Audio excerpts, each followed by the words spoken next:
Welcome to Manhwa Recaps, spoilers ahead, watch out, and take care. Huge shout out, and a special thanks to my Patreon and channel members. This video is sponsored by myself.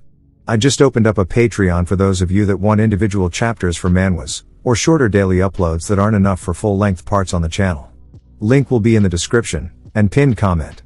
Sorry for the interruption. The series starts with showing us a fortress in the midst of an annihilation, as the floor is littered with corpses. A man alone walks through it all completely unscathed without even a single drop of blood on him, still holding onto his sword because what stands before him is the final enemy, who sits there panting and laughing out of nervousness, and the man asks him if his name is Bongak. Bongak asks how he knows his name, and the man smiles saying that he doesn't remember him, but considering how many people have passed through the fortress he can understand why. But he's still a little hurt as he's been waiting for this day for a very long time. Bongak says if he passed through here he must have been a prisoner, and this is bad. He looks around trying to find an exit. But that distraction comes to bite him in the ass because the man closes the gap, and swings his sword into the air. Cutting off both sides of his ears completely, he begins screaming in pain, and tries to counter, but is too slow as the man is behind him saying that it's rude to turn away when he's still talking. Next up will be his arms and legs telling him to think back to 12 years ago. Bongak says that if it was 12 years ago he must be an escort from the Silver Castle Escort Agency. The man's eyes look a bit bitter as he's reflecting on when he got captured as a kid in the past. But it didn't stop there as he was tortured by Bongak himself for no reason other than the fact that he could do it. He then looks pissed recalling the memory, and charges in closing the gap, swinging upward. Bongak can't even react, as his blood flies we see his arms and legs chopped off. He falls onto the floor like a nugget, and starts screaming as loud as he can. The man asks him if he remembers the name of Sama Jian. Bongak laughs asking what he's talking about, and Jian says 12 years ago he was on a delivery when his group ambushed them, and he was taken prisoner. And he's the one who sold him off to the slave market. Bongak laughs saying that he remembers now, he was wrong back then, apologizing. Jian grabs his chest saying that the little porter from the Silver Castle Escort Agency that he sold into slavery should not be forgotten about, even in his death. As he starts draining the life essence from him he yells reminding him that his name is Sama Jian. As his blood itself starts to dry out, turning into dust within the air we see his body completely shriveled, and Jian resheathes his blade, and turns around, saying that this will be the last time he stains his hands with blood, from now on he'll live a normal life. Somebody bursts through the wall, and we see him standing there calling out for Jian as his boss. Jian turns, and the man says that they released all their prisoners. He starts laughing about it. Jian tells him good work, and he asks how it feels to finally get his revenge. But also, it's hard to believe he was even forced into slavery to begin with. Jian says honestly it wasn't as satisfying as he thought it would be, and it looks like the fortress master himself isn't here. The man says that they'll just find him and take care of him later, asking if they're now heading to his hometown. Jian says yes, and it's time that he could finally go back. Now, the blood-soaked path of the number 1 sword of the demonic path will finally be ending here. We see them walking through a field together. Jian asks him if he's certain he wants to follow him. He says of course he has nowhere else to go, but he's also curious about his hometown. Jian says that he forgot his earliest memory was training in the cult. The man says after spending his whole life grinding away in the place getting out feels like a dream. Jian says that he too can't believe that it's actually real. We get a flashback to him leaving as he enters one of the buildings approaching a desk, and the man sitting there is the heaven-reaching demonic cult instructor Guanhyo. Jian stands before him, and gives him greetings. The man pours him a drink saying he was hoping he wouldn't come as he lifts that shit with the force, and throws it towards him. As it flies in Jian catches it, and chugs it. He says that when they first met the great cult leader at Black Dragon Valley he made them a promise. If they dedicated 10 years to the cult, he would set them free, and finally those 10 long years are over. And since the condition he set for him 3 years ago has also been fulfilled. Guanhyo takes his sip before putting his cup down saying that even though the demonic factions have been unified, and the heaven-reaching demonic cult has been revived things are still far from perfect. Jian says the condition that he was given wasn't unification of the cult. It was to take down the 10 supremes of the demonic path, and every one of them have now knelt before the clan leader. Guanhyo says that is true, and says that out of all the children raised in the Black Dragon Valley he was always the most outstanding, but he wasn't this good in terms of pure martial arts. He was weaker than Cholwu, who is the guy following him currently. But everything changed after he returned from destroying the Ghost Gate sect. The murderous aura that used to radiate from him vanished, and his vibe changed entirely. His martial arts reached a level that is beyond imagination, and he wonders what happened to him there. Jian says that he is sorry, but Guanhyo tells him to save his empty words as he slams the cup under the table, telling him to go ahead, and go, as he has worked hard all these years, and it might have been a terrible fate for him, but to him it was a blessing, and he will never forget his contributions. Jian stands there for a second before thanking him, calling him master, and walks away, telling him to take care of himself. One of the men gets pissed, drawing his blade, but Guanhyo says that is enough, and to just let him leave in peace, and they watch as he exits the door. Cholwoo sticks his head out, and says that he will see him later, calling them suckers. Jian says he finally made it out after finishing those impossible missions, and he doesn't know if his family will recognize him because it's been over 10 years. Cholwoo then yells, saying that they finally found the guardian deity he was talking about, and it's fucking huge. As we see a giant tree, Jian looks relieved to finally be home. He says every year his parents and the elders would gather here to hold a ritual. Whenever he had the chance, he'd climb up there and play with his younger siblings, and he's finally back. Cholwoo laughs at the fact he had a childhood like that, saying he thought he was born stone-faced. Some kids then call out to them, and when they look over they tell him that outsiders can't touch the tree. Jian says he's not one, and that they must belong to a peach blossom village. They ask if he knows of their village, and he says of course. He also knows this is the guardian deity, and he used to live here when he was a kid. They're surprised, and he says that there's a small pond on the north side of the village, and just to the left of it there's a small thatched roof house that's his. They ask if he's telling the truth, and he says of course with a smile on his face, and the little girl tells him to stop lying. He asks what she means, and she says that it's Adu's house. Adu doesn't have a dad, or a big brother who looks like a mountain bandit either. Cholwoo starts to get annoyed, and the boy tells her that it could be an uncle, but she says that she's never heard of an uncle this ugly, and they start to run away, and Cholwoo yells, asking who they are calling an ugly bandit. Jian wonders who Adu is, as that's a name he has never heard of before. Meanwhile, on the way there, Cholwoo is ripping off peaches from a nearby tree, and is chomping on them. Saying this shit is super sweet, and he understands why it's called the Peach Blossom Village. He tells Jian to try one, but he says he's fine. As they continue, he makes his way back to his house, saying he's dreamed of this place, and it's just the same as they left it. Cholwoo asks if this is where he grew up, but he says it is. A man then asks who he is, and when they turn around they see him, and a lot of the villagers mean mugging him. With them is the little girl who spotted him earlier. The man says this is Adu's house, asking what brings him here. He says that can't be right. This is the house of his family, the Samas, it's where they've lived since their ancestors' times. The man asks who he is, and Jian recognizes him, calling him Mr. Zhang. He says that he knows that he's Mr. Zhang from the village chief's house. He says he is, but asks who he may be. Jian grabs his hands, telling him that it's him. He says he used to live in this house. Then he recognizes the name as the little kid who lived here years ago. Jian says that's right. And Zhang says there's no way. Jian then asks if he remembers now, as he shows him the Harry Potter scar on his forehead. Saying that he got this when that brat Wook hit him they rock after losing a fight. Zhang starts to tear up, saying he does remember, and runs in hugging him while crying, asking where the hell he's been all this time. And what happened? Jian starts to feel so relieved. At sunset he heads to the village chief's house. Zhang asks once more if he really is the same kid who went missing 12 years ago.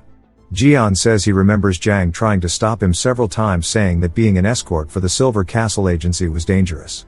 Zhang says that he remembers him being super determined to be the head of a household since he was a child.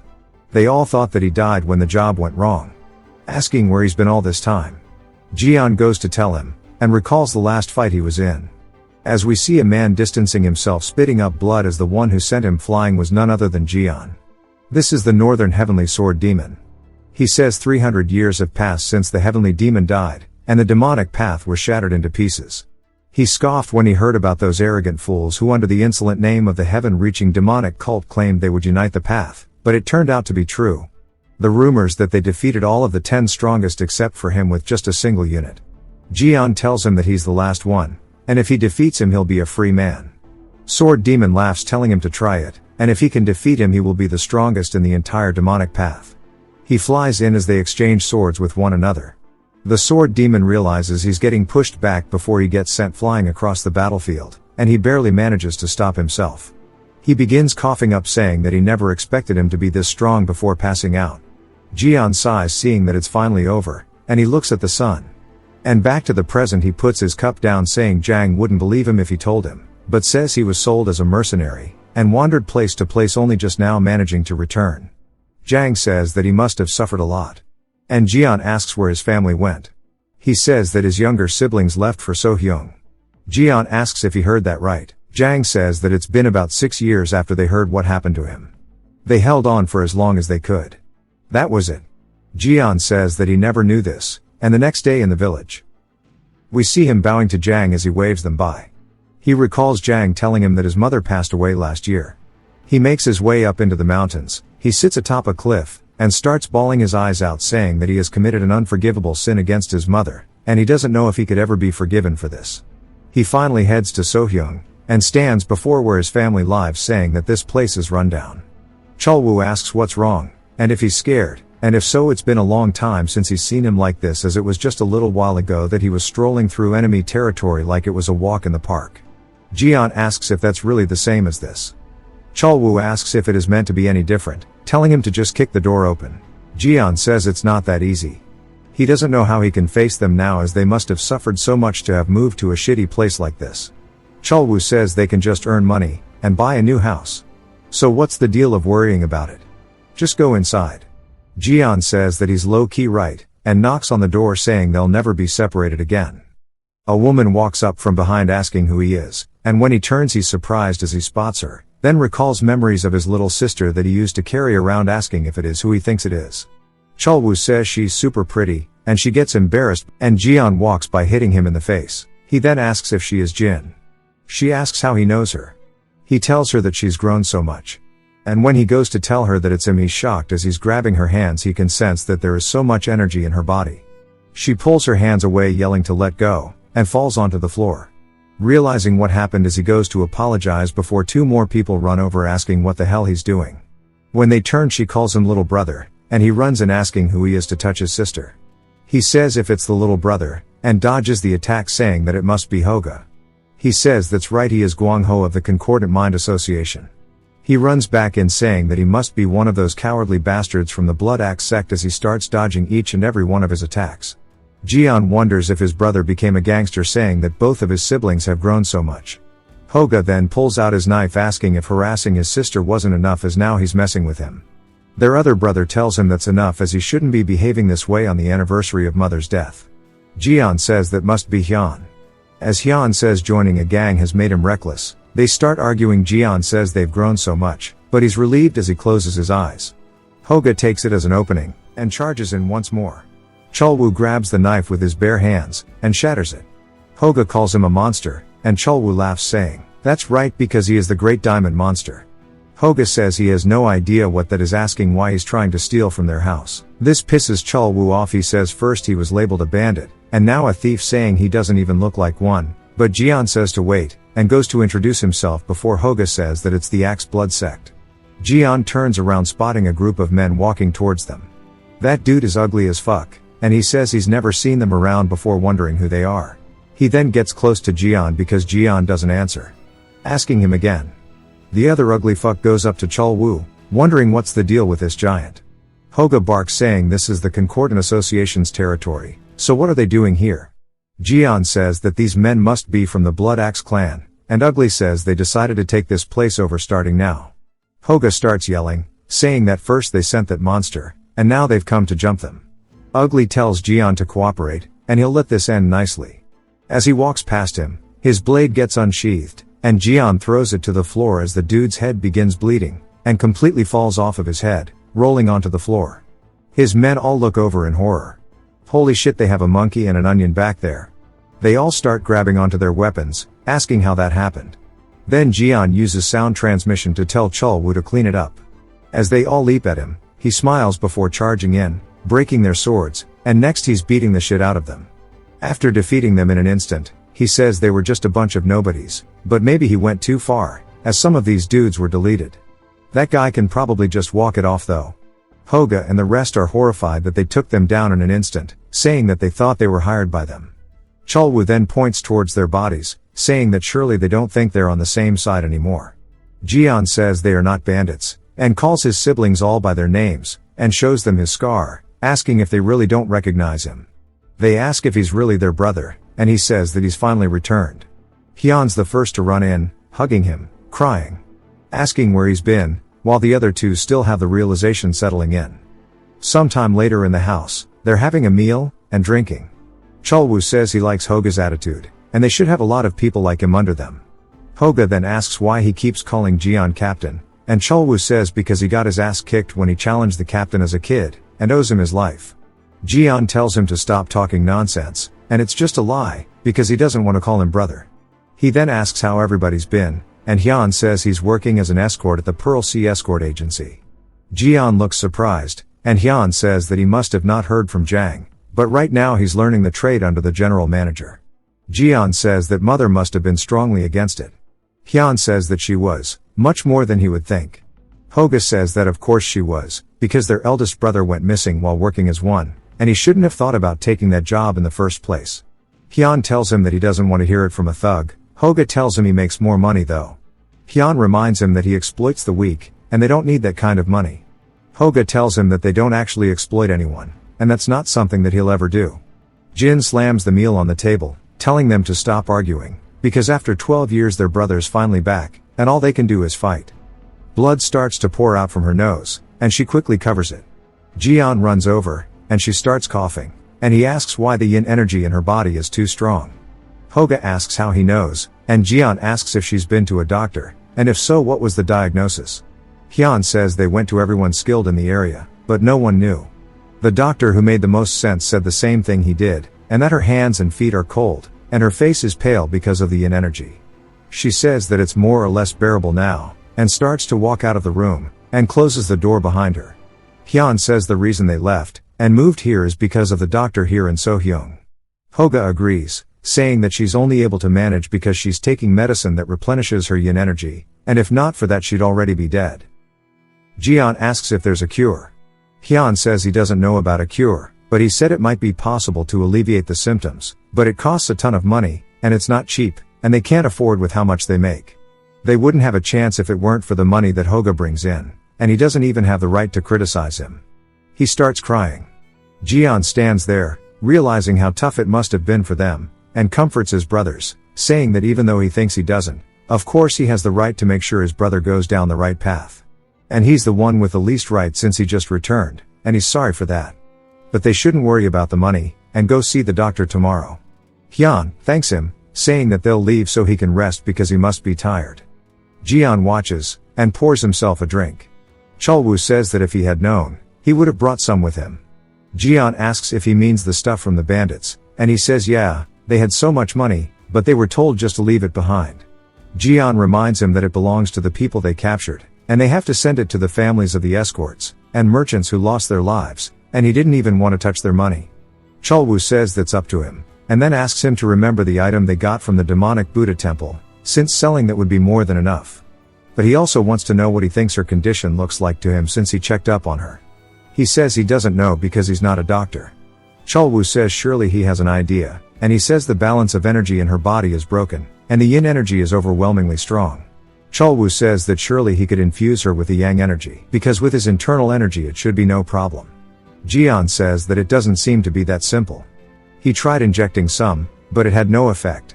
There didn't seem to be any path for it to even enter.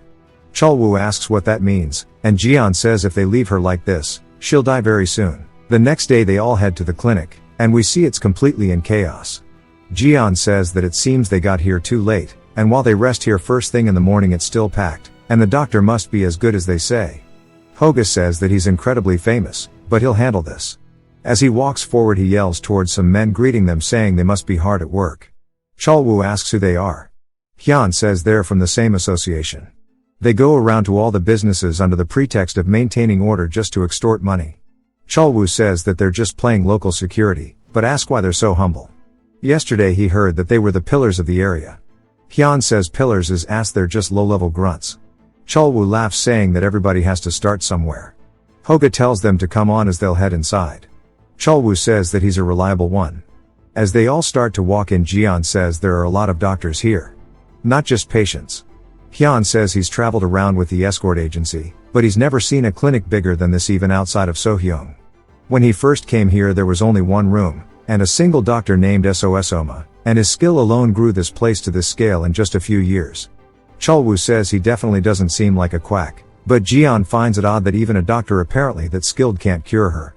While Hoga greets one of the doctors who tells him that his appointment wasn't scheduled today, Hoga says that things changed, and to let the doctor know they're ready.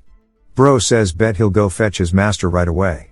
As they actually make their way into the clinic now they're guided to a room. There's knocks on the door before the doctor enters saying that he was surprised to hear they'd arrived. Because they should have still had medicine left from their last visit. And he hopes Jin's condition hasn't worsened. He gets close, and fortunately it hasn't. And Hoga says it's not that. His older brother wanted to meet him so they came early. Jian introduces himself, and so does the doctor saying that his name is Huang Jiang. He's been seeing this family for years, but he had no idea there was an eldest brother. Jian says he has a good impression, and seems humble. However, he can tell he's learned martial arts. Cholwoo tells Jian that he's actually pretty good, and Jian agrees saying he has some skill. He tells him he was in some distant lands for a while. And when he returned he found out his sister was gravely ill. He rushed her the moment he heard that he was the one treating her. Jiang says that he wouldn't go as far as to call it treating, but regardless he's glad he's returned. He starts checking her pulse continuing the checkup, and says that his sister's illness has always weighed heavily on his heart. Making him reflect on how lacking his abilities are. Hyun says that he shouldn't say that. It's thanks to him that she's even able to live a somewhat normal life. If it weren't for him she would have left this world long ago. He says he appreciates these kinds of words, but in the end all he's done is slow the progression to avoid the worst case scenario. Jian wonders if he means death, but says that he heard that using high quality medicinal herbs could be more effective. Jiang is surprised, and says that since the herbs they're currently using show results.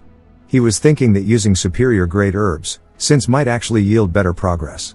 Jian asks what kind of herbs they need, and he tells him up until now he's been using herbs with strong yang energy to neutralize the yin energy in her body. The core ingredient is the fire spirit herb, and since they've seen some efficacy there is a high probability that herbs with similar or even greater potency would work. 1,000-year fire spirit herb would be the best, but given the price it's impossible to obtain. Other than that there is Gongcheng petroleum. Jian asks if there's any in stock here, and he says there's no way a place like this would have such a legendary elixir. And Cholwoo and Jian agree that for a martial artist that's a legendary treasure they'd kill to get their hands on. And then he asks the doctor where he can find it.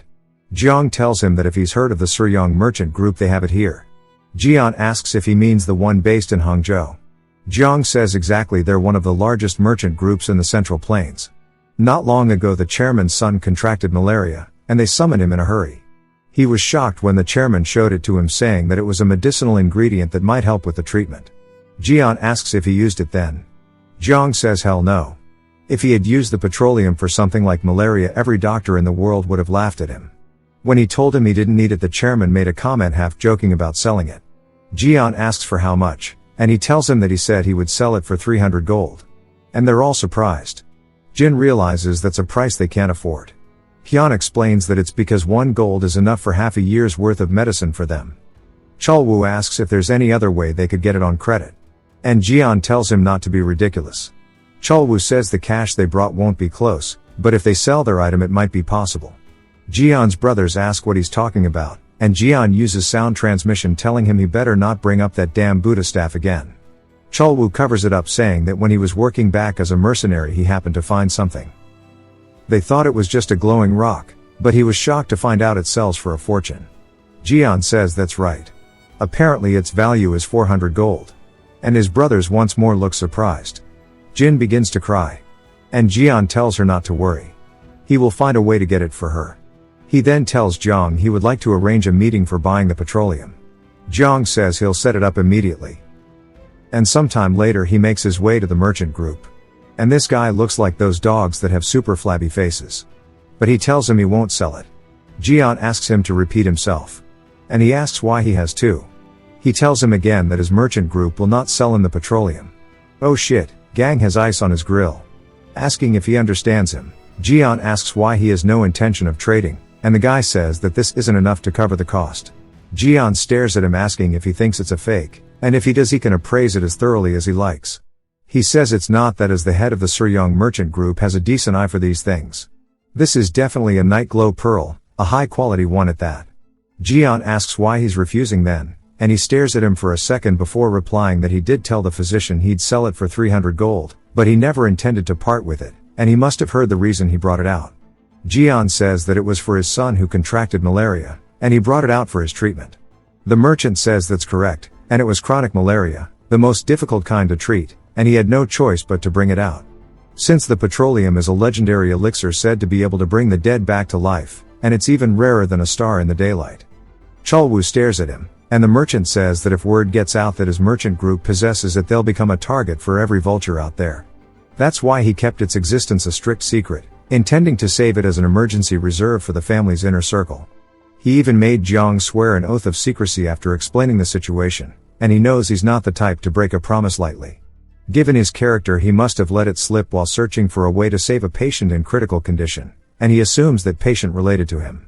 Jian just continues staring, and the merchant says that he has a decent eye for things. Since the secret is out, it's only a matter of time before the vultures descend, and he supposes he needs to dispose of it now, but he can't just hand over a precious elixir so easily, as a true merchant hikes the price when the demand is desperate, and the price now is 500 gold.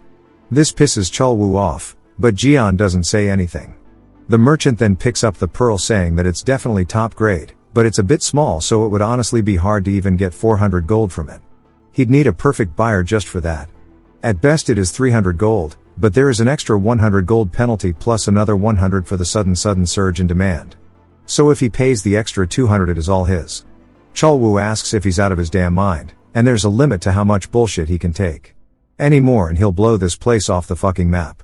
Jian tells him to clam down, asking how much they have on them. Chalwu says including what they brought when they left, maybe 120 gold. Jian then tries to negotiate, telling him to just call it at 100 gold as they need enough to keep on living for the time being, and he said he had a good eye for people, so he is curious as to what they look like to him. He says that he's young, but he has the dignity of someone who's crawled through a bloodbath. They've walked the path of the demonic cult. They've taken more lives than they can count, and when he finally managed to escape that place, he made a promise to himself that he'd leave that life behind, and live a quiet normal life with his family instead. But his family is dying right now, and he doesn't have the luxury of keeping that promise. So surely he can understand what a man in his situation is capable of doing. The merchant says if he is revealing a past that could ruin him, he isn't lying. He agrees, saying that he'll take it, but he must consider this as a massive favor from their group. In exchange, he'll have to help him with a certain request later on. Jian agrees, and as they're heading back to the house, they set up camp for the night, and start eating some food. Jian says he's sorry for using their shared funds. Chalwu asks what he's talking about, as they're saving the kids' lives, so it doesn't matter whose money it is. He was just pissed off at how the scumbag tried to fleece them when he knew exactly what kind of spot they're in. And he's debating just going back right now. Jian tells him to stop yapping, as he surely doesn't want to stain the medicine to heal his sister with blood. Chalwu says he is right. Jian tells him the things they did back then they did only because they had to survive.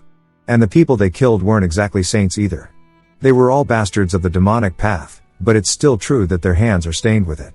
Including the 10 Supremes, for the sake of unifying the cult. Now that they've escaped, that they can ditch those old habits, especially if they want to blend into society. The Central Plains has its own order centered around the Murim world, and the great clans. They have to play by their rules now. And he asks him to remember when he handed over that 100 gold, and he said they should keep enough for living expenses. Since he saved money, he thinks things turned out for the best. If they save his sister, they can find honest work to make a living, and he wants to take responsibility as the head of his family, and build a normal life together with them. And he hopes that in some small way it serves as atonement to their late mother. Of course he's not forcing this on him, as he's free to leave whenever he wants. Chalwu says he's sorry he just got carried away. After they sacrificed everything to get out of that hell, he just can't walk away. Especially when he thinks about their fallen comrades, and the whole situation just brings back old memories. Jian asks what he's talking about, and he says he's talking about the petroleum he got from the Guiman clan, and gave it to him. If he'd saved some instead of chugging it all, they wouldn't be going through all this right now. Jian says there wasn't even that much to begin with, and for a guy his size it was barely enough. He laughs, saying he has a point, but thanks to that he's perfected his diamond body technique, and he can even smell the blood off the people approaching them, and he wonders what their deal is. Jian says he doesn't know, but he's got a bad feeling about it, and there's only one way to find out.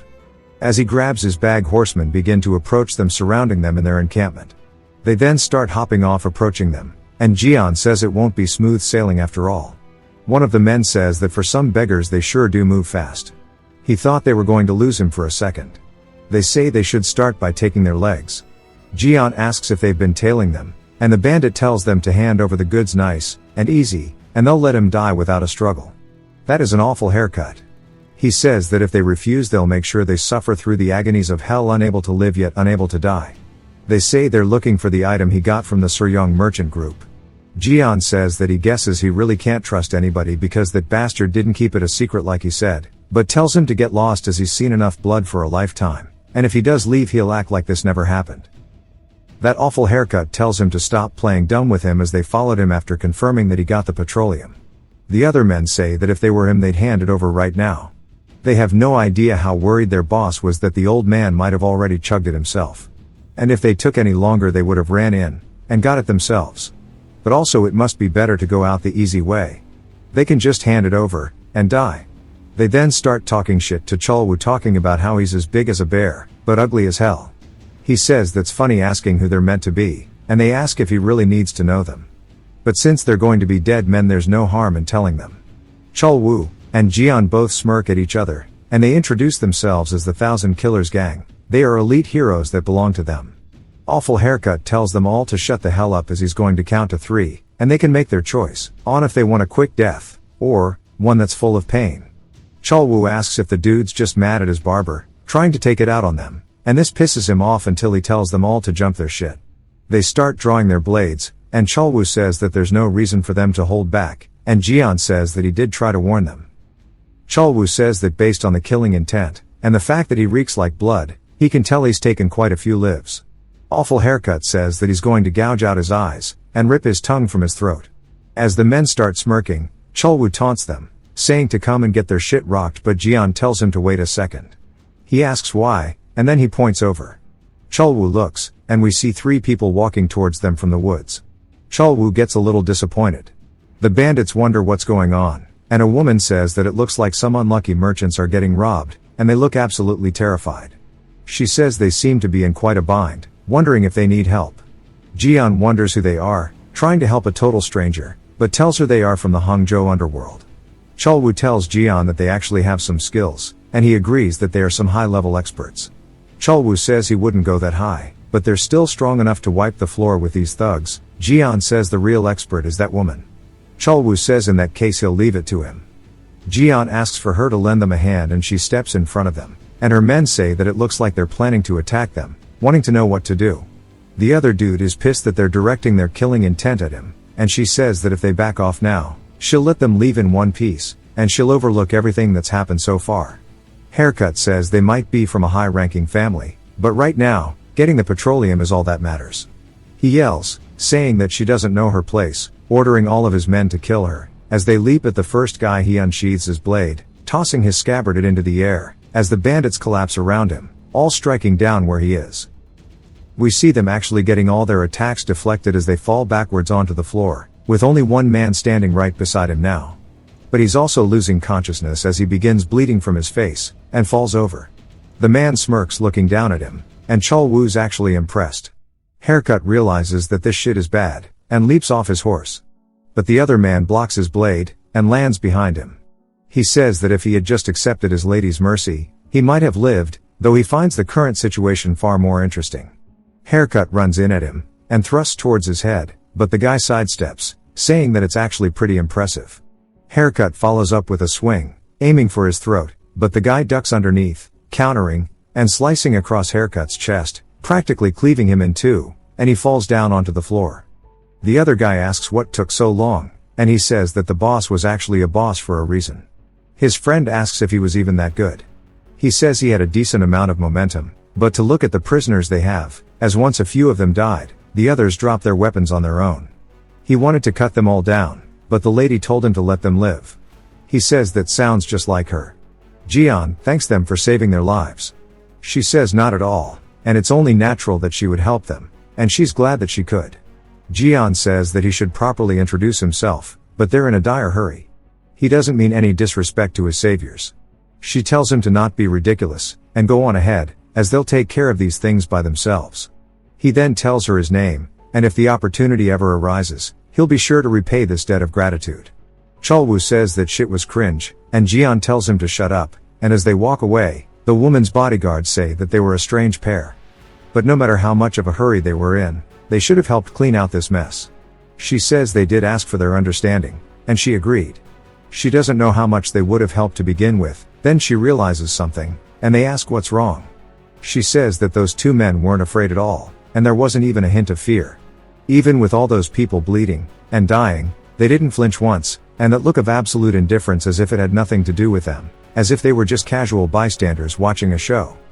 Back at the clinic, Jian enters a room, and the door opens as Jiang runs in asking if he got it. He says fortunately they did manage to obtain it, and he says that he's truly ashamed as he should have gone with him. Jian says not to say that, and just telling him how to get the petroleum was more than enough. Jiang thanks him for his understanding, but asks where the guy who's always with him is. He says he sent him to go get the youngest, since he told them all to hurry so they should be arriving soon. He says he understands. Jian says maybe they were being too impatient because it seems like he has something urgent to attend to, and he apologizes since he was in a rush. He thought it would be best to start the treatment immediately, but they can come back whenever it's convenient for him. He says that he's misunderstood him. It's not that he doesn't have time or it's inconvenient. The truth is there was another reason why he couldn't go with them, the merchant group, as he has guests from his main family. Jian asks what he means, and Jiang gets a little embarrassed asking if he's ever heard of the medical house of the living immortal. Jian's surprised saying that the famous medical clan said to be able to bring back the dead from the medical house, but he knew he was amazing from the moment he treated their youngest when no one else knew how. Though this much is incredible. Jiang says that he flatters him, as he hasn't even treated her, he's just been struggling to keep her condition stable. Because his sister's condition was so unique, he's consulted the main family, and requested a doctor several times. The main family showed great interest, but unfortunately for the past few years the Central Plains have been ravaged by various plagues, so they didn't have the manpower to send anyone. However, that's changed. Jian asks if that means a doctor from the main family has finally arrived, and he says yes, he's on his way to Hangzhou for some business, but will stop by for a moment. And he agreed to come back here after finishing his work to examine his sister's condition. Jian looks relieved, and Jiang tells him that he is one of the top doctors in the clan, and compared to him his skills are nothing but a side hobby. Jian bows his head, thanking him, saying he doesn't know how to repay this kindness. Jiang says that it's just his job as a doctor, and he said he'd return as quickly as possible once his business is done, but he can't say for certain exactly when that will be. Jian says not to worry, as long as she can be cured waiting doesn't matter, and he can wait for as many days as it takes. Jiang tries to tell him that's not what he's talking about. Jian asks if something's wrong, and Jiang says that it's difficult to give a definitive answer regarding an illness, but he looks so happy he can't bring himself to say it. And instead he tells him he'll be in touch. Sometime later back at the house, we see everybody out enjoying themselves. As Jin brings some food for Jian, he asks Hyun where he's going, and he says he's going to Wuxi. He says that's quite a way up. And Hyun says it's nothing, but if nothing special happens he should be back in about 2 weeks. Jian thinks about it, saying that he's been meaning to say this for a while, asking how long he plans to keep being a porter. Hyun says that he has to keep doing it. Jian tells him that it's too dangerous, and he did that work, yet, only returned after 12 years. Jian tries to tell him that it's a bad idea, but Hyun says that he started at 17, and it's already been 5 years. There's no law saying there won't be danger in the future, but how can he get anything done if he's afraid of things that haven't happened? Besides, the treatment is better compared to other escort bureaus.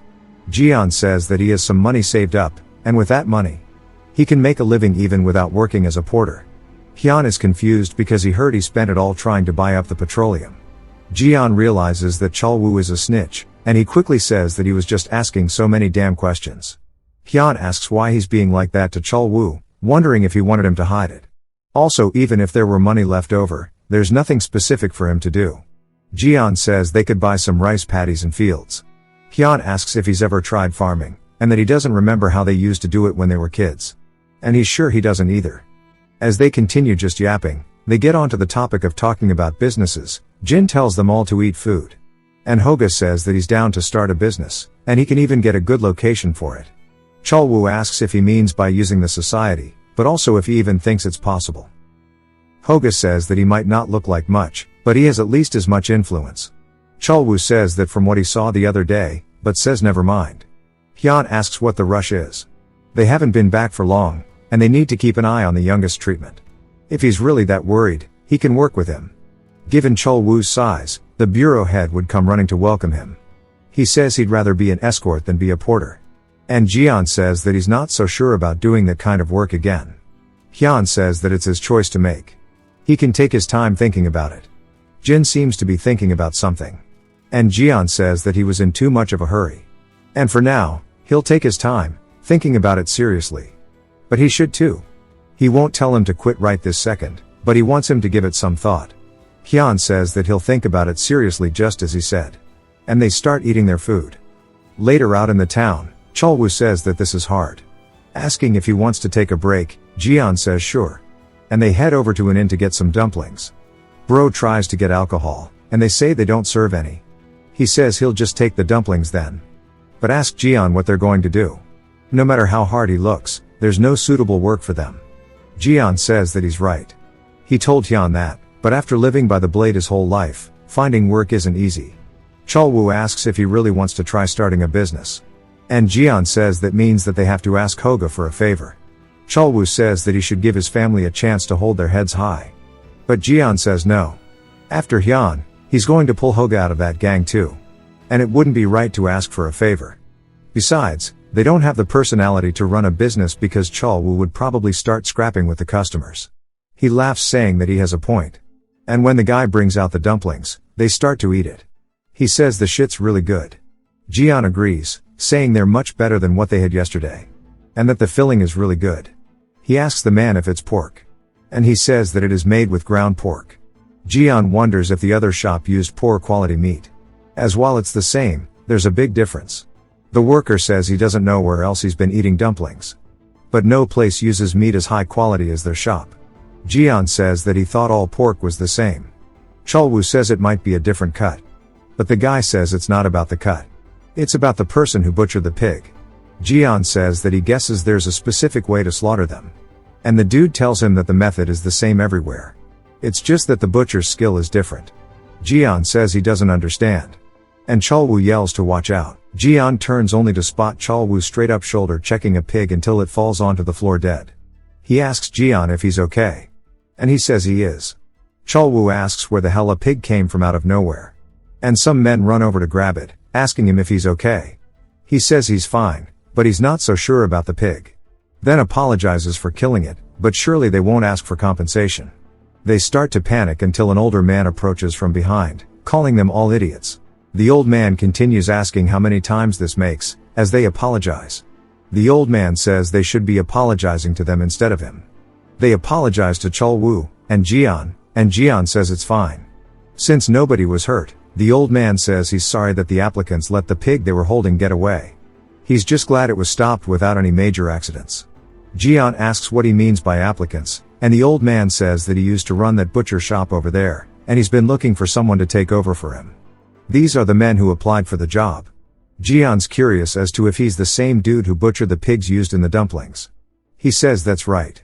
Jian then asks if they could take a look at the shop for a moment. He asks what there is to see as it's not exactly a pleasant sight. Jian says that it's definitely not a common one either. The old man finds it interesting, telling him to do as he pleases. They head over to his shop. And when he's looking down at the pig that Cholwoo killed, he says that sadly it's useless after it was killed in the street. Then he asks the men what they think went wrong with the butchering process. One of them says that he should have aimed for the exact center of the head. The other dude says that it ran after seeing the pin. The old man tells them they're all correct. However, it was wrong from the beginning. He told them clearly that the top priority is ensuring the subject of the slaughter doesn't realize what's happening. They laugh at him, saying that there's no way they can communicate with animals. And the old man realizes he'll have to demonstrate as a pig's over there chomping away like me in a bowl of cereal. He stands right in front of it, telling them to watch closely. He puts it right up to its skull, and they're surprised, saying that just a moment ago it would go crazy just from the sight of it, and he says that's because it doesn't feel any killing intent from him.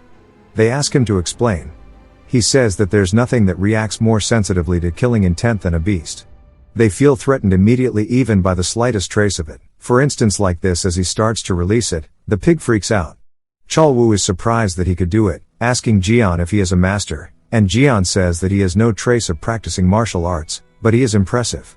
The old man says only when you reach the point where you don't expose your killing intent, can say you are finally ready, as he raises his hammer into the air. We hear a whack. And they're all just speechless. He says what's more important is that you must end it in a single blow so it doesn't even know why it died. Cholwoo says that's insane. It died without even being able to scream. Jian agrees because he says it was a powerful strike. And the old man says that the real work only begins after its breath has been cut off. He orders them to quickly drain it of the blood.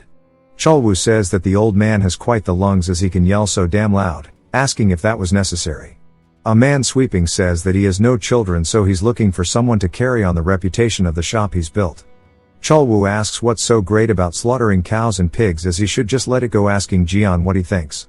Jian says that if it's something he's dedicated his life to we might feel that way, and think about Master Bolto, which is a famous story in the Black Dragon Valley, because he rejected so many people before him. Cholwoo asks if that's really the same as this. But says his lungs were amazing too. Jian says that's not what he's talking about. But he talks about how he was huge, and that is why he favored Cholwoo. Cholwoo laughs, saying he heard that a lot too. And Jian says they should take over this butcher shop. Cholwoo is surprised, asking if he really means it. And Jian says yes. They looked all day, but there was nowhere for them to work. Of course, it would be different. They picked up the sword, but he wants to do work that he can speak of proudly to his younger brothers. Just hiding their past is already a burden, and he's almost let it slip multiple times. Jian then calls out to the old man asking if they can apply too. He says he supposes that looked easy after seeing what he did, but they should just head back. Jian says not at all.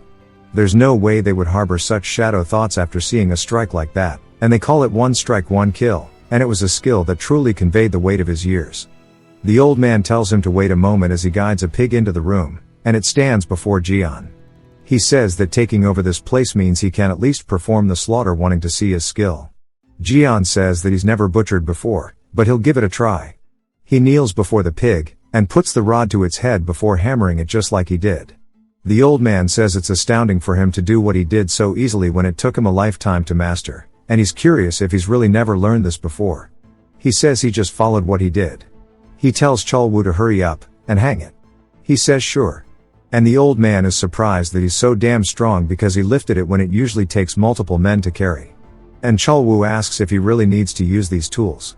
The old man is curious as to what he means. And Cholwoo heads out. All we hear is rustling. Before he comes out, the old man is shocked as Cholwoo is carrying a dead pig that he killed with his fist. He says that in the end they just have to butcher it now. He can tell they're not ordinary people, asking if they're martial artists. Jian says they once were. And the old man asks why a martial artist would want to do this type of work. And Jian says he just wants to live normally. The old man says that if he puts his mind to it he could find plenty of other work. Jian says they looked, but it wasn't easy. The old man says that he can tell they haven't had a smooth life, and takes in a deep breath, saying it's a shame there's not much time left. Jian says if he teaches him well, he won't be disappointed. It jumps to somewhere else as a dude breaks his pen. He asks somebody if they really just mentioned the Healing Sun Medical House. The other dude says yes. Apparently a member of the imperial family who retired has fallen gravely ill, and the imperial court personally made a request to the Healing Sun Medical House. The dude who's raging is named Yongho Jung. He says that the physicians of the medical house clashed with the Gadung, but that it is strange, since those bastards wouldn't just start taking heads for no reason. The man he's talking to is named Dang Beck, and he says that apparently the Gadung were after the petroleum. Yongho Jung is surprised, and says that that's a waste to think that the petroleum which can't be bought is being used on some old royal who's about to kick the bucket.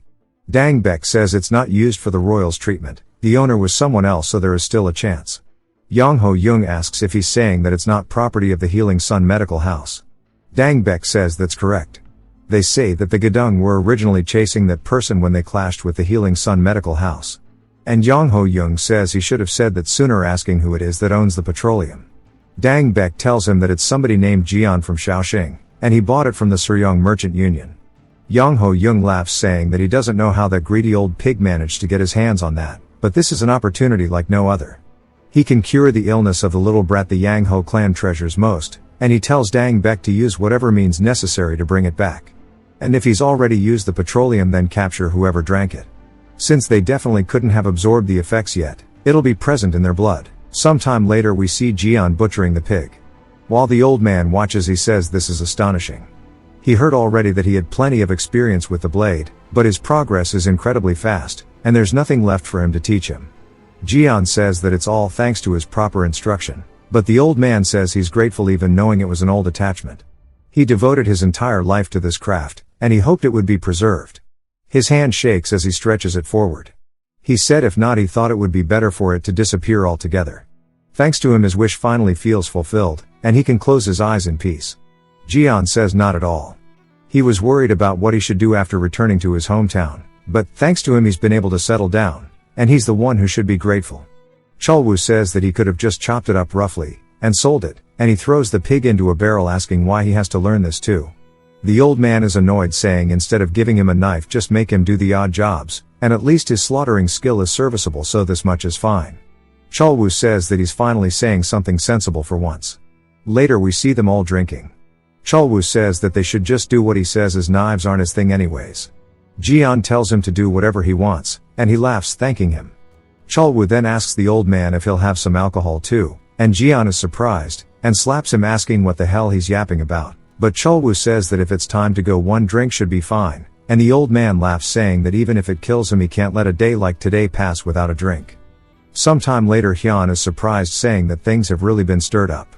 Jin asks when he got here, and he's more surprised by the fact that she's carrying a broom, and he yoinks it out of her hand asking what she thinks she's doing. She says that he must not know, but their big brother took over this butcher shop. He says he actually heard on the way. She says that since he worked so hard to get this shop it shouldn't be dirty, and he tells her that's enough, and she can stop. He asks her if business is going well, but she says not yet. It's only been a few days since the owner passed away, and it officially opened. It'd be unreasonable to expect it to do well. He asks what happened to the old man, and she says that he went to sleep peacefully the night the shop was taken over. Jian then enters asking when he got here, as he was worried since the escort run was taking so long. Hyun says that as he can see he's perfectly fine, but in the end he can't believe his brother actually did something while he was gone, because it wasn't even that long of a trip. Jian asks if he doesn't like the way things turned out. Hyun says that's not what he means. He's just a bit taken aback. He never imagined a butcher shop of all things, but asks if it'll be okay as this is a really famous one. The old man who used to own this place was something else. If his skills fall even a little short he'll get cursed out non-stop. Jian tells him not to worry. He has a fair amount of confidence, and if they're going to make a living they have to work hard, and he means all of them. Hoga starts yelling for him, and runs across the town. Jian asks what happened. He tells him that they're here, and Cholwu pulls his ear telling him to explain it properly. Hoga tells him to let go, asking why he's so damn violent.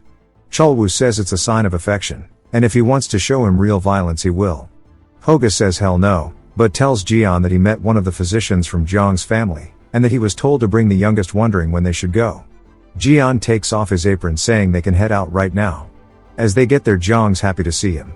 Jian says he rushed over as soon as he heard the news, and he hopes he didn't rush over too fast. He says not at all. The physician from the main family wanted to see the patient as soon as possible, and he introduces her as Huang Yang. Jian recognizes her, and so do we, and she says that sure is a coincidence. Her bodyguards say indeed, and now they understand why they were after him in the first place. Jiang asks if they met before. Jian says that when he went to get the petroleum there were people targeting them, and they helped them at that point. Jiang laughs, saying that fate truly works in mysterious ways. Jian says he regretted leaving in such a hurry, and he'd like to express his gratitude once again. Young says not to worry about it since he was trying to obtain the notoriously hard to find petroleum. She understands why he was pressed for time. Jian then introduces Jin to her. Jin looks nervous, saying that she looks forward to her help. Young says that she's truly beautiful, and she's glad to be here, but tells her illness is not something a physician can cure alone. Only when patient and physician fight together can the disease be overcome.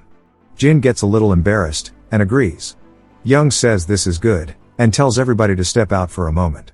Half an hour later, as everybody's waiting, Jian looks anxious, biting his nails, and Cholwu wonders why it's taking so long. Young then exits as Jian asks how she is. She says that she's identified the illness. They ask what it is. She says she was born with the heavenly yin divine veins. Jiang asks if she means that, and if she's sure she doesn't mean the 9 yin severed meridians. Young says they're similar, but it's a different condition. Just before she left the main family, a patient with the same symptoms visited.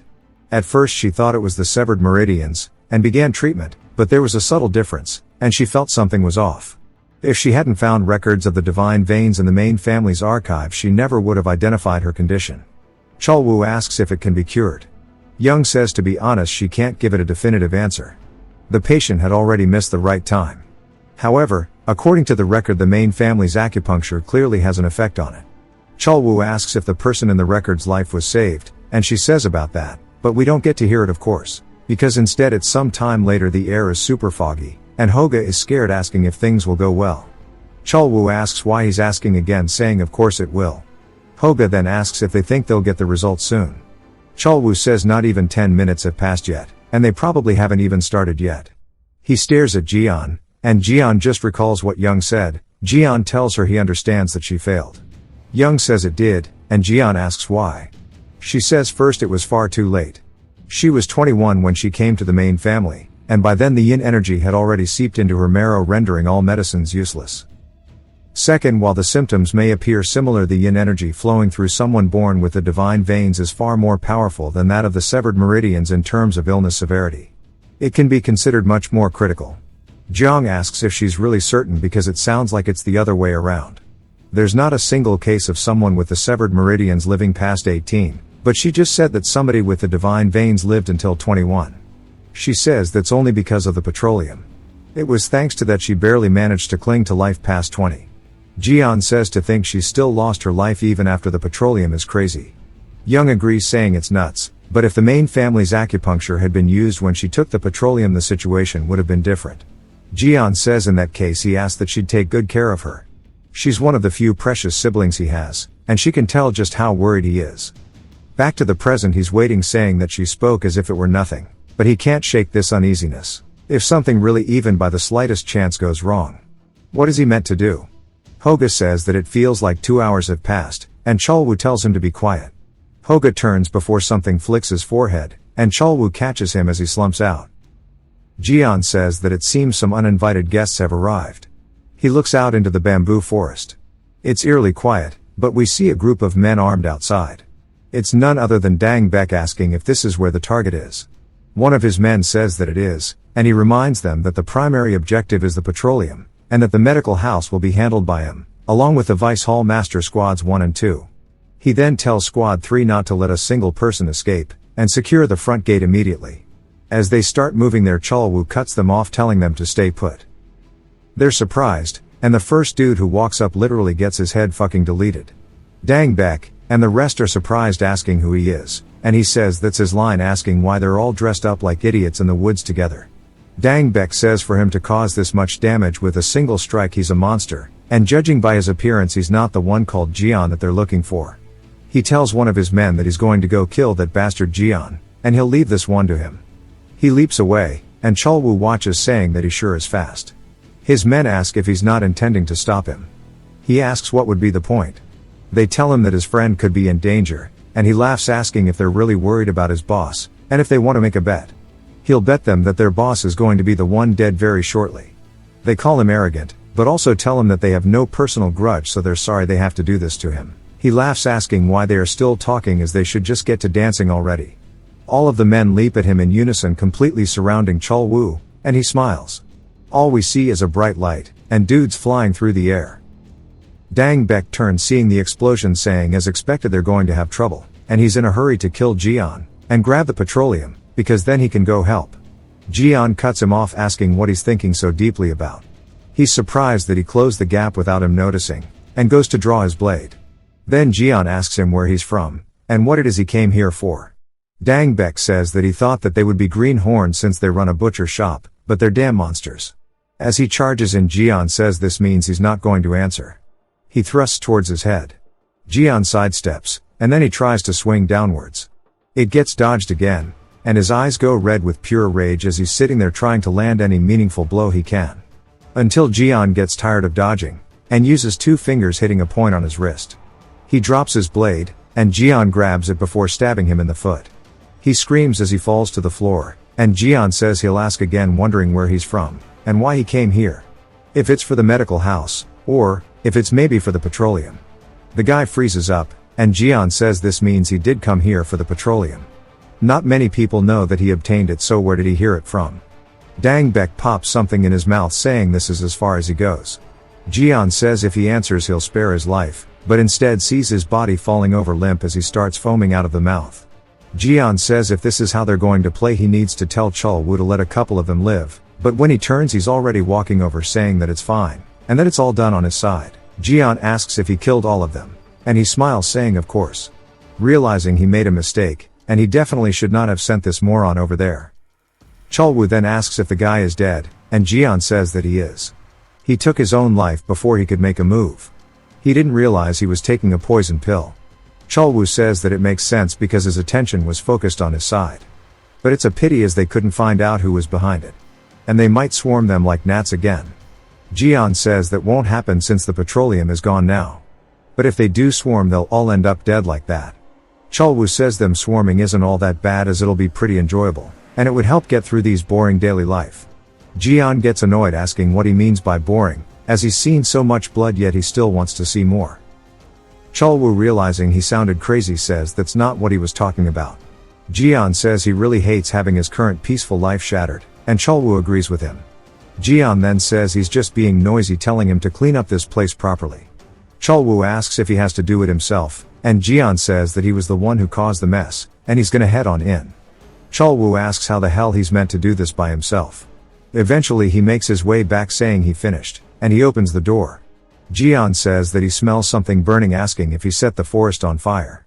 He says there was too much blood on the bamboo so he burned a bit of it, but it's taking way too long asking if it's really not over yet. Jian says that it's definitely gonna go well. Chol-woo says that it definitely should, with Jiang's family being involved, but also the petroleum. Jian tells him to be quiet since Jiang is coming out, and we see him exiting. Jian quickly asks how it went. He tells him that they did well today, and her condition has improved. They both look surprised, and Jian grabs his hand thanking him. Jiang says that if he comes inside he'll give him the detailed explanation. When they enter what they see is Young, sweating, and panting. Jian wonders what's going on, and she says that she knows it stinks it's because the impure qi within her body has been expelled.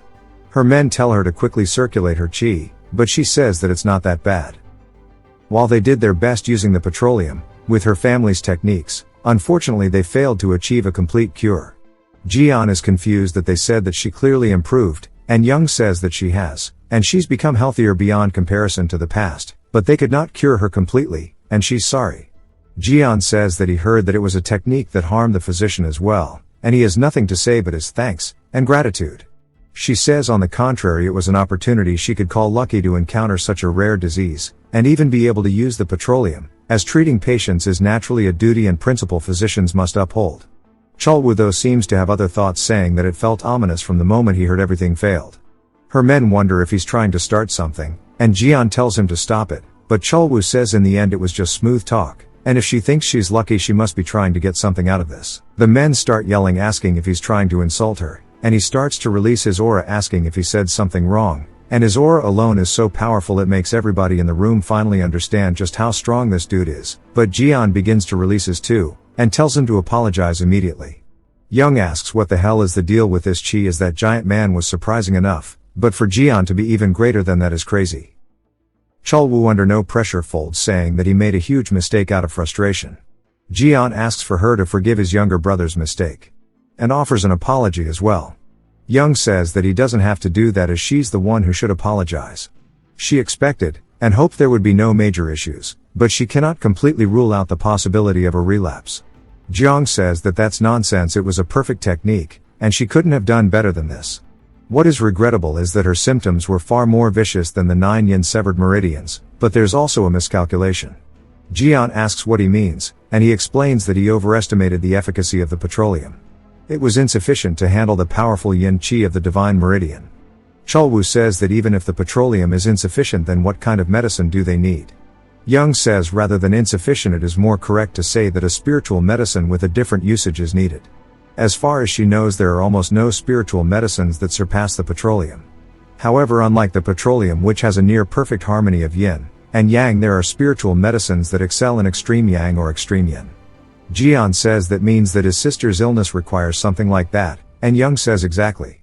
Jian then asks what's the name of the medicine, and she says that is the Shaolin's great revitalizing pill. Sometime later back at the butcher shop Chol-woo asks if he's gonna go rob their shit or not. Jian asks where, and Cholwoo drinks his alcohol saying the Shaolin Temple. Jian stares at him, and Cholwoo asks if he really doesn't want to. Jian says he's gonna think about what to do with the time they have now since his sister's gotten better. Cholwoo says that he's gonna go sooner or later, and Jian says he won't.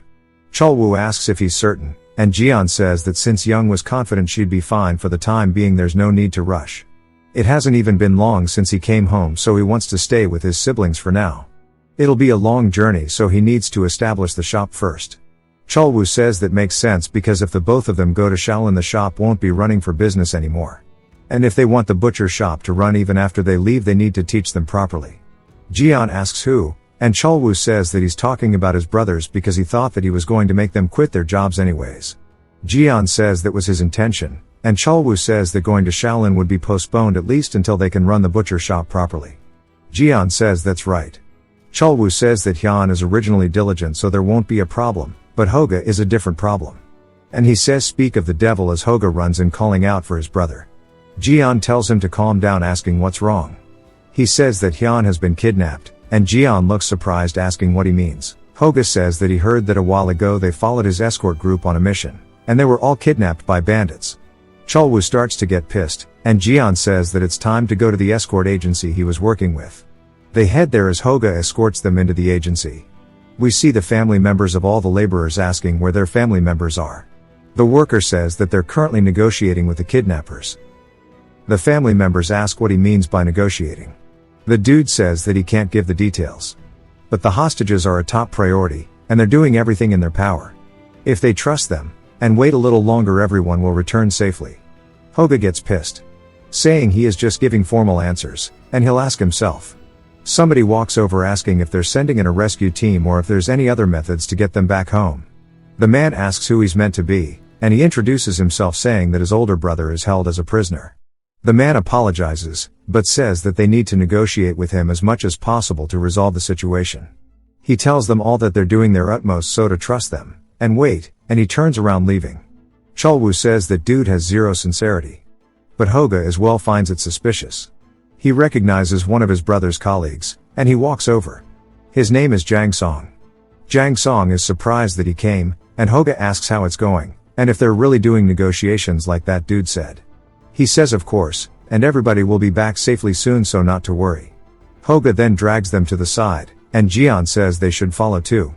Hoga says that now that they're far enough away, he wants to know how the situation is really going. Jang Song says the bastards are demanding money in exchange for the hostages, but the amount they asked for is beyond imagination.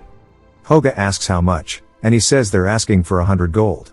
He looks surprised, and Jian asks if that's really how much they're wanting. Jang Song turns worried if it's one of his colleagues, but recognizes Jian as one of Hyun's brothers. Jang Song asks why they didn't come inside. Jian says they were going to, but Jin fainted before they left.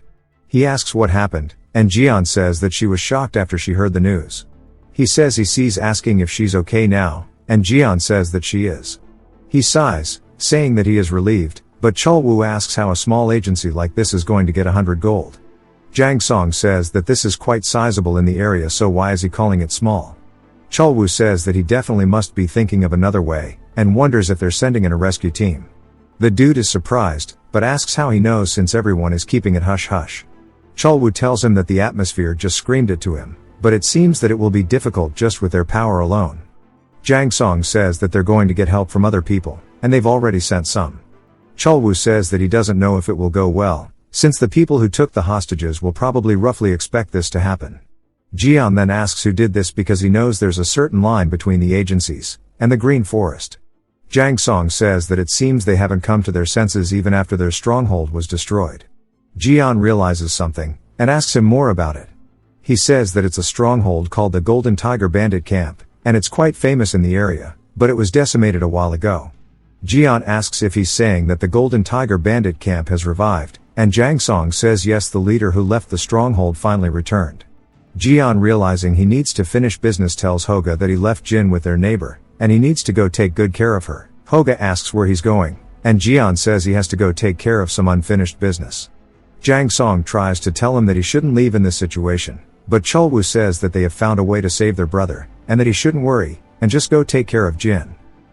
Inside of the head office for the escort agency Hyun works for, A man is yelling asking if it's true. The dude who was talking to all the citizens earlier says that contact came from the Blaze escort agency, and it's certain. The other man says that this is truly a gift from the heavens, asking if the warriors of the Namgung clan are really helping. He says yes, they've already departed for the camp. The guy is just surprised that it's so fast because the Blaze escort agency was hit by those bastards before they were. But he doesn't have time to worry about it because they need to prepare to leave immediately. Back at the stronghold that was destroyed previously, we see the leader drinking some alcohol, asking if there was any reaction from the escort bureau, since they've cut off the ears of hostages and sent them already. The guy says not yet, even after the 4th time. The leader asks if they've really said nothing after 4 times of that. Homie tells him they made one proposal, since they don't have the money requested, they want to pay half first. The leader says that's interesting, but what else? The man says that if they send half the prisoners, they'd get the rest of their money. He says that there's a shame that their reputation is in tatters all because of the fact their camp was destroyed the moment he stepped away. But also he wants to know if they found the culprit yet. The man says that they are mobilizing the full power of the guards, but there's still nothing yet. The leader shatters the cup out of anger, saying that he wants to find him personally, and tear him to bits, but rebuilding the camp is his #1 priority. And for that he bowed to the Green Forest, and even received support from the head patrol, and elders. So he will milk them for all they are worth, but they need to go ahead of schedule, and send some eyes, and ears to them. Another man says that instead of that they should cut off their heads, and send them. The leader is surprised, saying that he's glad to see the head patrols finally arrived, but if they start off that strong the backlash is too severe. There is a risk that the sects, and clans connected to the agency will send a subjugation squad. The head patrol says that's exactly what he wants. No matter how strong the squad is, the elders, and the supreme masters of the Green Forest are with them, so there's no problem. That dude from the Goonies stands there laughing, and some methed up wizard says that it cannot be said to be wrong unless the Imperial Army masters come, there will be nothing wrong. The leader, still anxious, agrees though, and tells his men to cut off their heads, and send them immediately. But as soon as he finishes saying that, the wall gets blown open, and they all turn as one of the men's bodies land in front of them. Cholwu says that it was completely wrecked, but they restored it this much in a short time, and it's low-key surprising. The leader asks who they are, and if they were sent by the escort bureau. Cholwu says that means they really sent a rescue squad, and the head patrol says that if they aren't working for the bureau, then what do they want? Jian says that there's no need for them to be curious, they just run a small shop in town, but wants to know if he's the leader of the Golden Tiger bandit camp. The head patrol laughs, asking what he'll do if he is, and Jian says that he's gonna kill him. The leader goes to draw his blade, but the patrol head tells him to wait, as he wants his men to deal with him, since their boredom has reached its limit. The leader puts his blade back, saying he understands, and Meth Head walks up saying that this is perfect. Cholwu says that since he has business with the bandit head, he'll take care of the rest of the trash. Jian says that he knows he's just saying that because he wants to fight. Cholwu tells him it's a little bit of both that and wanting to save Hyun. Jian says go for it, and he starts to approach the Meth Head, and charges in for a swing. Meth Head ducks underneath before using his smoking pipe, and pokes him straight in the chest, but is surprised as he distances himself, saying that he blocked an attack with over 60 years of eternal energy, with just body protecting ki, and realizes he's no ordinary man. Cholwu says he's interesting, and he's at least the level of a demonic path master, so he can get a little serious too. Meth Head realizes that if he's this relaxed after seeing him, then he must be a formidable master himself. Cholwu asks if he's going to come or not, and the old man gets agitated, and runs straight in. He thrusts multiple times towards Cholwu, saying it'll land perfectly, but instead his pipe hits the barrier, and he realizes he made a mistake. As the last of his teeth fly out of his mouth, he goes straight towards Sloth from the Goonies. Sloth catches him, and starts screaming, asking if he's okay, but also what happened. The Meth Head tells him to be careful, and Sloth says that this is one of the Green Forest top masters, yet he was defeated in a single strike. Cholwu gets pissed, saying he can't believe his body protecting ki was pierced, and says that his skill must have decreased, or this old man is just strong. Jian says that it's probably the former, and Cholwu gets pissed that he's rusty, and he says that as expected, running a butcher shop isn't enough, and that he needs the rest to come at him all at once. The patrol head asks Sloth what they're meant to do, and he says that he's not an opponent they can face with pride, so he'll create an opening, and they can lead the unit in for a total attack. As we see them staring from above, Sloth charges in with his fist raised high, and Cholwu matches him, but ducks underneath his punch, hitting him straight in the face. Sloth gets sent flying back, sliding across the floors. The patrol head tells the entire unit to swarm him. They all start stabbing him in unison, but their swords break off of his body, and he says that they're nothing but annoying to him. Somebody else tells everybody to dodge. Chulwoo turns, stomping to his side, and just the shockwave alone sends the entire unit flying. The patrol head asks how this could be, and Sloth takes the chance to close the gap again. Chulwoo says that he likes his spirit, and Sloth tells him to shut up as he swings. Chulwoo ducks to the side, and Sloth tries for a counter, which gets dodged too. He says he admits that he's strong, but even if he were to die, he's not going to do it alone. As his hands start to burn with a red aura, he comes in once more, and Chulwoo tells him that he shouldn't get his hopes up too high. As he stretches out his fist, he charges straight in, meeting Sloth's attack, creating a massive shockwave. It starts to send Sloth flying backwards, but Chulwoo doesn't let him, and instead, his fist goes straight through the dude's skull. The patrol head realizes they made a mistake as he looks down at Sloth, who is now buried in the floorboard with his head deleted. Chulwoo says that he didn't expect him to try to dodge, and that's the only reason his hand went through his head. The patrol head gets scared, and backs up to a wall, telling him to wait, as his father is the high leader of the 18 branches of the Green Forest. If he spares him, it'll be okay. Chulwoo tells him to shut the hell up as he squeezes his head, killing him, and throws him onto the floor by Sloth, saying that sometimes this kind of flood is nice. He tells Jian that it's all over, and Jian says that the only one left now is the leader. The leader realizes that the Green Forest top masters were defeated in an instant, and the other man hasn't stepped up once. It's a waste, but he must sacrifice the guards, and flee to fight another day. Jian says that previously he asked who they were, and that maybe he would like to hear that they were the ones who destroyed this place. He looks surprised, but also pissed realizing that they were the ones who destroyed his camp. He realizes he can't let them escape. Meanwhile, in the forest nearby the camp we see the rescue squad on their way. And just like what we learned before, they have members of the Namgung clan. One of them, who looks young, named Min, asks why there are so many thorns and vines. The bureau leader of Hyun's escort agency, Yugon, tells them all that he's sorry, but this path was the fastest route they could have taken. Min says that he's just kidding, as a rough path doesn't matter when they came here to catch bandits. Another member of the Namgung clan named Kyung says that he's still young, telling everybody else not to be like him, and to keep this in mind.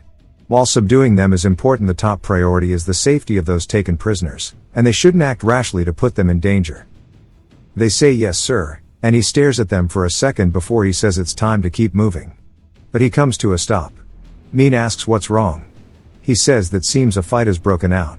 Min asks if he's talking about from the bandit camp, and he says yes, it seems to already be over though. Min asks if another group moved in before them.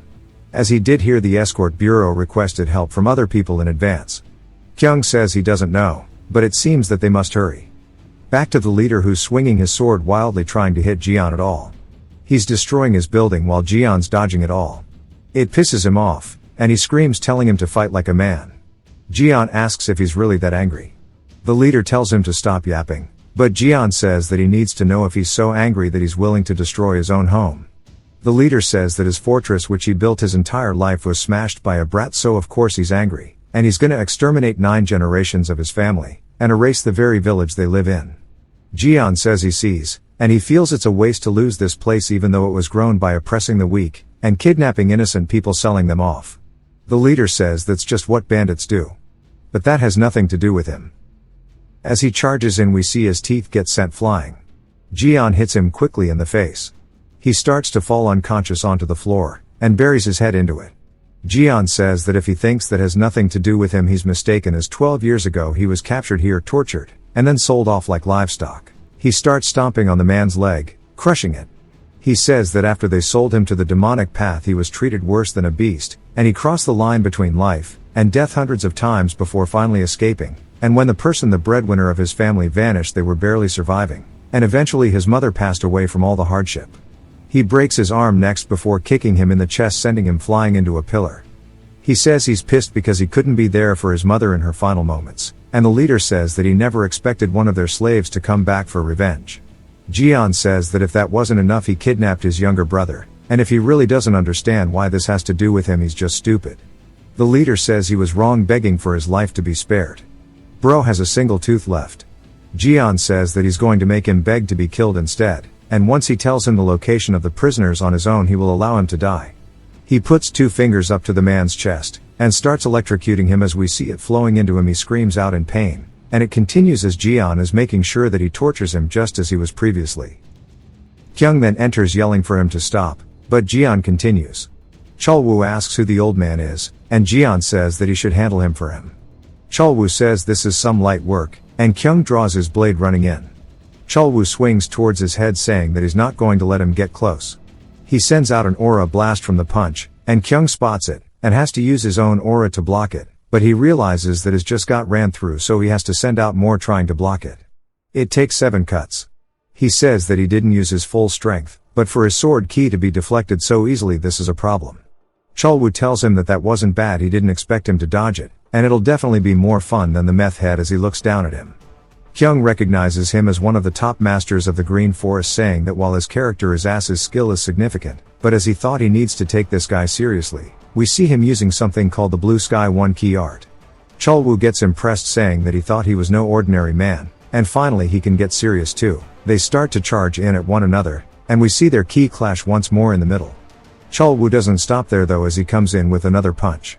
Kyung ducks underneath, and closes the gap, saying that he won't be able to dodge this, and he slices across him multiple times. He then turns ready for the follow-up, but begins to spit up blood, asking how this is possible, as he thought Cholwoo would at least have been left with a critical wound, but all he did was graze his neck, and Cholwoo says it's been a while since he's seen his own blood.